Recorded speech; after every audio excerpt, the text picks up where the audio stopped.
As always, Super Bowl 57 was a huge deal for commercial lovers, but there were a few big ads during the big game that were more than a little confusing. Here's why. The Super Bowl is known for wild TV team-ups and pop culture collabs like Ozzy Osbourne and Justin Bieber or Dr. Evil and General Motors. In 2023, there's The Bush Guy and Sarah McLachlan, John Cena's team-up with Experian, and Budweiser betting big on a Kevin Bacon-voiced spot. But instead of just bringing together celebrities and brands like the NFL championship game always does, Super Bowl 57 kicked off a new trend that will see the companies themselves linking up for the widely watched sports event. It's Miller time. A February 9, 2023 report from The Hollywood Reporter described how brands are pooling their resources and star power this year, with marketers being on the prowl more than ever now for brand collabs as a way to mitigate costs. Warner Brothers Discovery CEO David Zaslav called the advertising market very weak back in November 2022, and it's reportedly even worse these days than it was during the peak of the COVID-19 pandemic. As a result, TV viewers saw companies partnering up for commercials this year, potentially muddying the waters when it comes to what viewers will actually take away from the ad.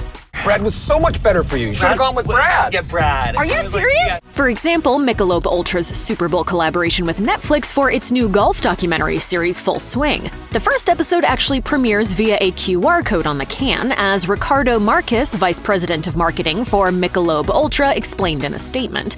If you scan our Michelob Ultra can, you can access episode 1 of the show exclusively for a period of 24 hours. Thematically, this is beautifully aligned with our entire campaign, and also gives something of added value to our audience, which is exclusive access to this amazing show. In addition to Michelob, Netflix also teamed up with GM this year for a Will Ferrell-led commercial that sees him portraying popular characters like Dustin Henderson from Stranger Things and a competitor on Squid Game in an ad about electric vehicles.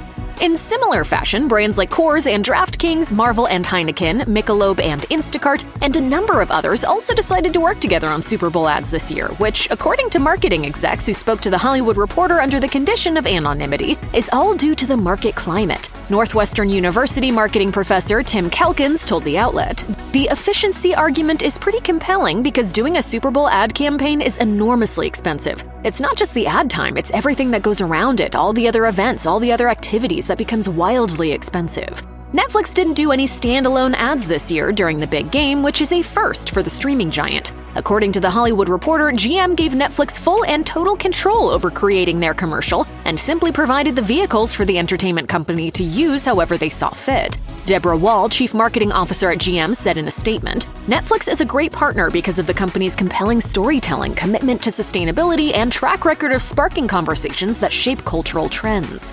Marketing executives who spoke to The Hollywood Reporter insist that the collabs are multi-million-dollar efforts by the companies to save themselves from spending too much on an ad that could possibly miss the mark. Media consultant Brad Adgate says it was a milestone big game advertising-wise, telling the outlet, "Years from now, we'll look back on this and say this was kind of a watershed moment."